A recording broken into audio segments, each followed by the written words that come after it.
Assalamualaikum warahmatullahi wabarakatuh. Alhamdulillah wassalatu wassalamu ala Rasulillah wa ala alihi wa sahbihi wa mawalah, amma ba'du. Bapak Ibu hadirin jamaah salat tarawih sekalian, apa kabarnya Bapak Ibu? Alhamdulillah, kita sudah buka puasa bersama. Banyak nikmat yang Allah berikan kepada kita, juga banyak dosa yang sudah kita lakukan hari ini. Betul Pak Bu? Nah, walaupun kita banyak dosa hari ini, tapi Allah tetap memberikan nikmat kepada kita. Nah, pada kultum kali ini, kalau kemarin kita membicarakan niat, sekarang kita akan membicarakan tentang taubat. Kalau Bapak Ibu sekalian mendengar kata taubat, itu siapa yang harus taubat?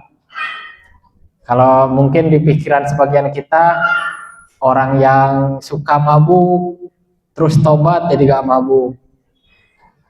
Atau misalnya seorang yang pezina, terus bertobat jadi tidak berzina. Atau misalnya koruptor, bertobat jadi tidak korupsi. Padahal ternyata taubat itu adalah kewajiban kita semua, bukan hanya pelaku dosa-dosa besar saja. Firman Allah, ya ayyuhalladzina amanu tubu ilallahi taubatan nasuha. Wahai orang-orang yang beriman, taubatlah engkau kepada Allah sebenar-benarnya taubat, atau taubat nasuha. Kalau taubat itu secara bahasa artinya kembali ya. Nah, jadi ini perintah untuk orang-orang beriman. Dan taubat ini Bapak Ibu sekalian membuat Allah senang. Maka dalam suatu hadis dikatakan yang artinya sesungguhnya Allah lebih senang kalau ada hambanya yang bertaubat daripada salah seorang dari kalian yang kehilangan untanya, kemudian tersesat di padang yang luas, kemudian menemukannya kembali. Kalau misalnya konteks kita sekarang, misalnya bayangkan Bapak Ibu sekalian kehilangan kendaraan, kehilangan mobil, dan jauh dari tempat tinggal. Bukan hanya jauh dari tempat tinggal, tapi jauh dari pemukiman. Kehilangan mobil. Gimana tuh rasanya kira-kira? Udah kayaknya saya bakal mati. Udah jauh dari rumah sendiri, jauh juga dari pemukiman, minta tolong ke siapa? Tapi saat kondisi demikian, ketemu lagi, coba senangnya bukan main.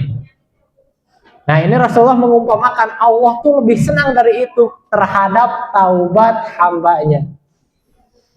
Jadi kita semua harus bertaubat setiap hari, setiap waktu. Paling minimal taubat itu dengan istighfar. Itu paling minimalnya. Sudah melakukan dosa, disengaja maupun tidak disengaja, astagfirullahaladzim. Dan astagfirullahaladzim ini bukan tentang banyaknya, tapi tentang kondisi hatinya. Kalau kita istighfar 100, 1000, 100.000, 1.000.000 kali pun, di dalam hati tidak ada penyesalan, tidak ada permintaan maaf kepada Allah, tetap mendingan 1 kali istighfar tapi dengan penyesalan di dalam hati. Jadi bukan tentang banyaknya, tapi tentang kondisi hatinya. Dan taubat itu Bapak Ibu sekalian ada batas waktunya ternyata.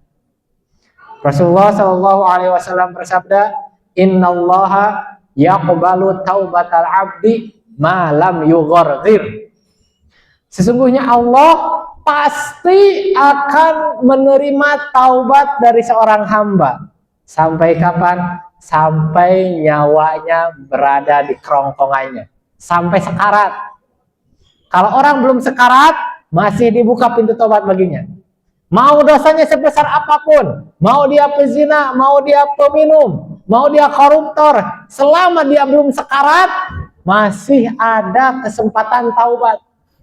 Makanya ingat, Rasulullah dulu pernah mengisahkan orang pembunuh saja masih diberikan kesempatan taubat, padahal dia sudah membunuh 99 orang. Dia ada keinginan taubat, diterima taubatnya.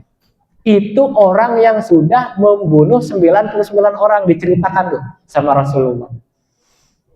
Maka dari itu, Bapak Ibu sekalian, marilah kita amalkan apa yang sudah kita dapatkan pada malam kali ini dengan bertobat setiap harinya, dengan beristighfar sambil kita mengkondisikan hati kita, menyesal atas dosa yang kita lakukan, kita meminta maaf kepada Allah.